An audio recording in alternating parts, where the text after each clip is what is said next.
Manchester City looking to inflict Manchester United's 14th defeat of the season. This time it's away from home, looking for some Manchester derby revenge away at the swamp, at the absolute dregs of Old Trafford. And what is our away form like this season? So rather than give you my take, I know that's what you're here for really, I thought I'd give you a treat. Give you the fountain of footballing knowledge that is Mark Goldbridge and what he believes Manchester City's away form is this season. Looking at Manchester City and how they've done this season, away from home, they're not very good. They are actually 13th in the league. I mean, if you think it's shocking where we are in the league, Manchester City, they're 10th. We're 13th with the away record. Man City are 10th in the league for their away record. This guy, man, he is gold. It's in the name. He's gold. Absolute gold. I mean, you got it a bit mixed up there, Mark. Oh, so it turns out you're the shit ones, not us. You're the shit ones. So denial ain't just a river in Egypt. And in terms of away record, Manchester City at Old Trafford in particular, no side has won at Old Trafford more than Manchester City. No side.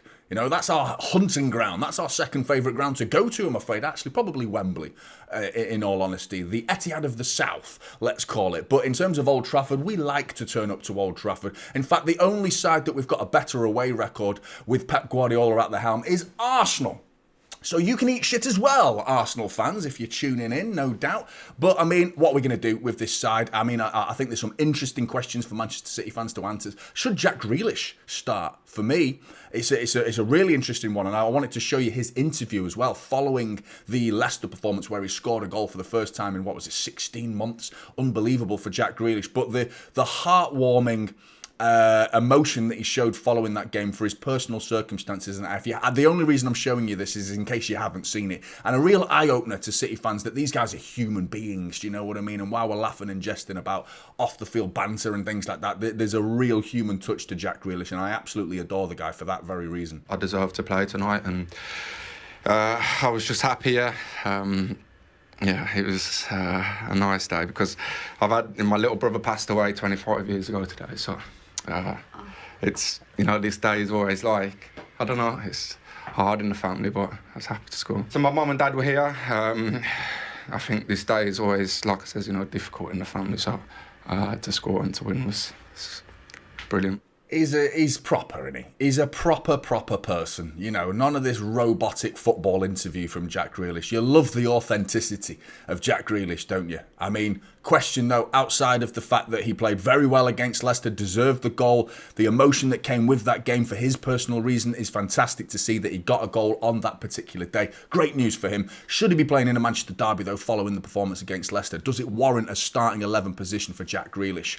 It's a tough one because we've also got Kevin De Bruyne as well, and I don't think just the fact that he's made his announcement this season automatically guarantees him a start in the starting 11, just because it would be a fairy tale finish for his career at Manchester City to go away to Old Trafford and win as a Manchester derby.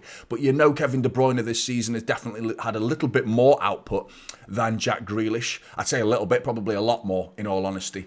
But in terms of Bernardo Silva as well, get in the comments below and let me know if you think Bernardo Silva should be playing, because he's got 8 goal involvements in 12 games against Manchester United. So while he's not quite been the same Bernardo Silva that we've seen in recent years, in terms of the way he's played against United at the start of the season, he scored that last-minute equaliser in the Community Shield with a fantastic header to get us back in the game. So we went eventually on to win on penalties as well. So he's got their number. He knows how to beat Manchester United, and he's proven to be a constant thorn in their side. But let's have a look at the form of the two sides, starting with United.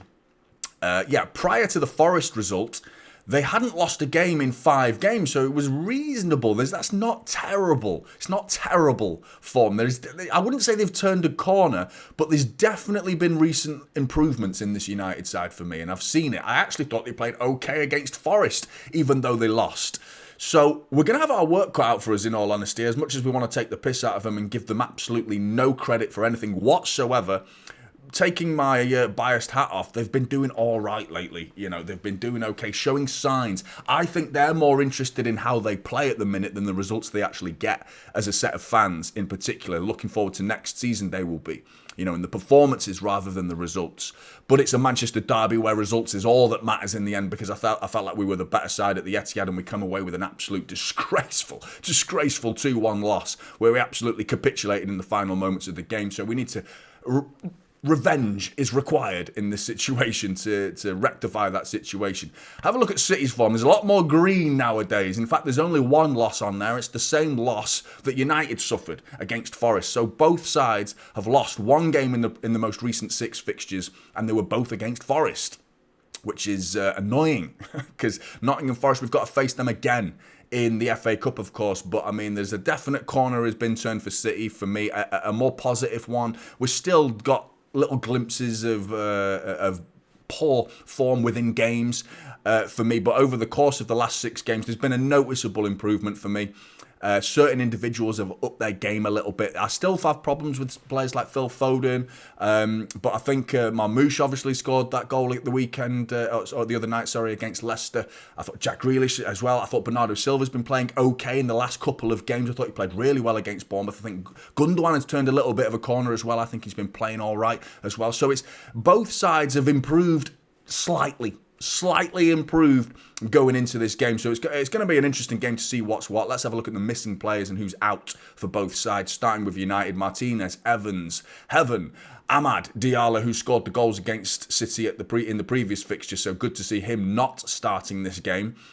Kobe Mainoo, Luke Shaw, and Matthias de Ligt is a doubt, but I have a good reason to believe that he'll probably play in this game because it was reported not to be that serious, but still considered a doubt. City, Rodri, Akanji, Ake, Stones, and Haaland are all missing for Manchester City. And I mean, the likes of Erling Haaland and Rodri on the same list of injured players is an absolute travesty for Manchester City fans. It's devastating. But here we are. We've got to do what we've got to do now. Play the game with what we've got. Let's have a look at the starting 11.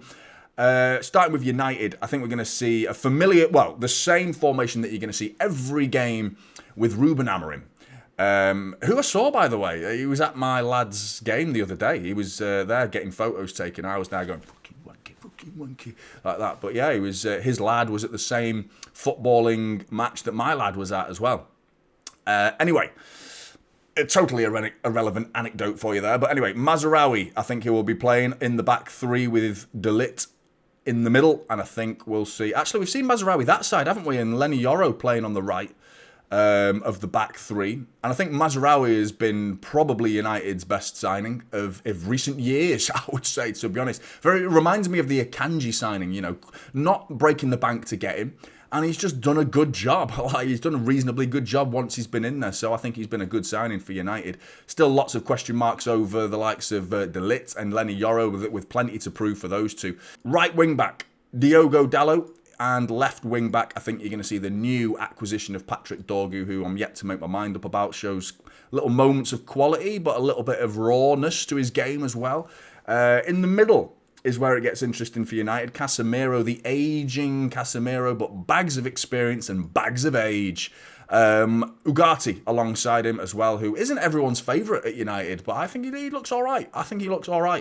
Up front, the front 3 with a bit of a narrow front 3. I think we're going to see Garnacho probably, who I think has been very wasteful in recent games. If you're a United fan, must pull your hair out watching this guy, because he gets into so many dangerous positions, kind of similar to Savinho, kind of similar to Doku, and he's very wasteful in that end product department of his game. So I think Xerxes will probably start again, with Rasmus Højlund struggling to find goals this season. He went 21 games without a goal earlier on this season before eventually bagging against Leicester. And I mean, everyone scores against Leicester, so you don't get much credit for doing that.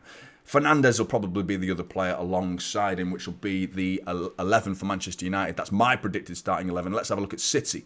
I think Ederson goes in between the sticks. Ruben Diaz and Vardiol will likely be the back 2 centre-backs. And I think Nico O'Reilly will play in left-back again for Manchester City. There he is. And right back, I think we'll need the speed of Mateus Nunes, who will also be looking one of those players that, not one, the player that pretty much gave away the 3 points to Manchester United in the reverse fixture. So he's definitely needs to turn things around and prove a point, go away to Old Trafford and have a good game, mate. And you can rectify the damage that you did to your reputation with the Manchester City fans and doing such a thing in a Manchester derby. You know what I mean? Anyway, Nico Gonzalez.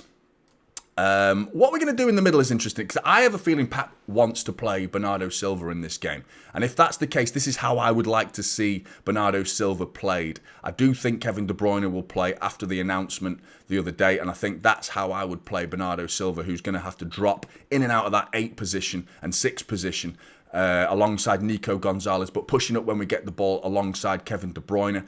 On the right, I think I still want, as much as he's still dangerous, isn't he, Savinho? He gets into those positions, but he's just wasteful when he gets there. You know, he's got to refine his end product. And a little bit more refinement to his game. Jeremy Doku, I think he's got, what is he, our 3rd best goal contributor this season? For me, Jeremy Doku should be on the left, and I think Marmoush up top. People who want to see Jack Grealish, if you play Jack Grealish in this system, you have to take De Bruyne off. So it would be instead of De Bruyne, you can't have Jack Grealish dropping alongside Nico Gonzalez for me. And if Pep insists on playing Gundogan, it will be a change of system, I'm afraid. I think it would be Savinho coming off and Bernardo Silva would end up going on the right. And we'd see Nico Gonzalez and Gundo alongside Nico Gonzalez, who would do the similar positioning of Bernardo Silva pushing and dropping in between defensive midfield and central midfield, which is an alternative system, and I think Pep will go for that. The first starting 11 you saw would be my preference, but I think Pep is going to do this. This is what he is probably going to do, and it therefore would be no Jack Grealish as a result of that. In fact, I don't think Jack Grealish would play, even my preference, in all honesty. As much as I love the guy, I just don't think it warrants, 1 goal against Leicester starting in this game against Manchester United. But what do you think? What are your predictions? Get in the comments below. Make sure you're tuning in for the watch long as well. What a game it's going to be. Come on, City. Manchester derby. Let's fucking do this. Come on, City. Like and subscribe to Typical City, and I'll see you in the next one. This is Typical City.